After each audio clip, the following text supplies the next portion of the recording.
Salam Ramadan, okey. Hari ni ada Beza 1.3. Masalah dia kerekak kerekuk. Puas duk mencari bawah, ikat tok apa semua bawah pun bunyi lagi. Last sekali kita cek dekat bahagian gearbox tu. Bunyi dia memang belah gearbox. Kita cek belah gearbox tu. Boleh ada satu skru 12 terselit cantik je kat celah gearbox tu.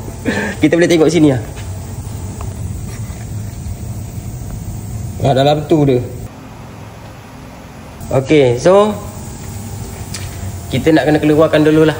Kita keluarkan dulu skru tu, sebab skru tu betul-betul terselit antara body dengan gearbox. Tu sampai ke sudah cari tak jumpa. Nak cakap drive shaft taklah teruk sangat, elok. Clearance biasa je. Lower arm bawah semua bus-bus tak ada pecah. Rupanya benda tu je, skru je terselit kat celah tu. Okey, nanti kita keluarkan.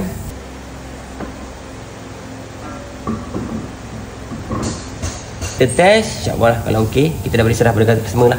Okey, Assalamualaikum.